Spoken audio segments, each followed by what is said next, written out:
Vous le savez, cette période de confinement a vu le nombre de violences conjugales exploser. Après l'action des forces de l'ordre dans l'urgence, que se passe-t-il pour les victimes? Écoutez ce témoignage recueilli par Sébastien Banus et Franck de Tranchant. Après des mois de souffrance, Marie va mieux. Grâce aux bénévoles de Via Femina Fama, elle est même capable de raconter son calvaire. Comment elle a rencontré son bourreau, comment il s'est installé dans sa vie et comment, progressivement, il l'a enfermé dans cette terrible violence. Je ne me suis pas aperçue tout de suite. Pour moi, c'était un excès de colère, un dérapage, quelque chose qui ne se reproduirait pas, quoi.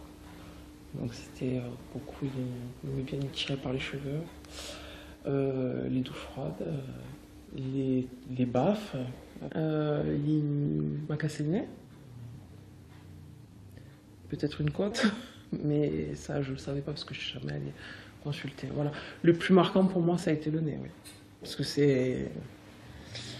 que ça fait mal, primo, parce que c'est surprenant et parce que c'est gore, hein, le sang, voilà. Et là, vous n'avez pas déposé plainte?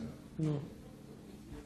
Dans le huis clos du premier confinement, Marie réussit enfin à dire stop. Elle chasse son compagnon et dépose une première plainte. Mais quelques jours plus tard, le bourreau revient. En pleine nuit, il asperge la maison d'essence pour y mettre le feu. Les gendarmes appelés à la rescousse empêchent le drame. Et avec l'aide d'une bénévole de l'association, Marie dépose une seconde plainte. C'était différent que la première fois où j'y suis allée toute seule, en fait. Déjà, pour moi, c'était dur, seule, de parler, quoi. De parler de sa vie privée, c'est compliqué. Mais là, il y avait une autre femme avec moi, une femme qui s'occupait donc justement d'autres femmes qui subissaient des violences. Donc, c'était de suite plus... je devenais plus crédible. Et puis, ça m'a beaucoup aidé parce que j'étais dans un état pitoyable et que je n'arrivais pas à parler et qu'elle était là pour m'aider, quoi. Être aux côtés des victimes au moment du dépôt de plainte, comme le montre cette scène d'un docu-fiction consacré à l'association. Cet accompagnement est souvent décisif pour le dossier, car il permet aux victimes de mieux se faire entendre par les enquêteurs. Bonjour madame, je suis officier de police judiciaire. Qu'est-ce que je peux faire pour vous? On vient pour déposer plainte. Est-ce que vous pouvez me recevoir ou nous recevoir toutes les deux, s'il vous plaît? Oui, bien sûr, venez. Suivez-moi. Leur grande difficulté, c'est d'amener la femme victime de violence à parler de manière efficace pour que la plainte soit suivie des faits derrière.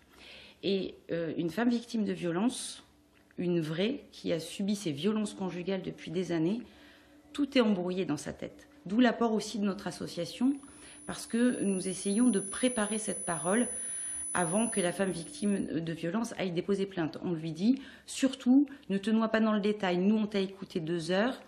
Un policier va peut-être pas avoir 2 heures pour t'écouter. Aidée ou non, comme Marie, de nombreuses femmes ont franchi la porte des commissariats à l'issue du premier confinement. À Nîmes, le nombre de dossiers a été multiplié par 2 par rapport à la même période en 2019. Une année catastrophique qui se confirme aujourd'hui encore à la barre du tribunal. Nous avons aujourd'hui des comparutions immédiates qui sont composées à près de 80% d'affaires de violences conjugales.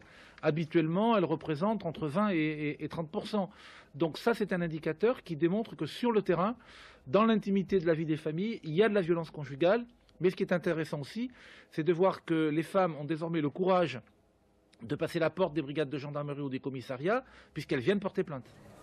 En moyenne, 213 000 femmes sont victimes de violences conjugales chaque année en France. Un chiffre qui pourrait exploser en 2020. L'ex-compagnon de Marie a été condamné à 18 mois de prison, dont 6 fermes. C'est une des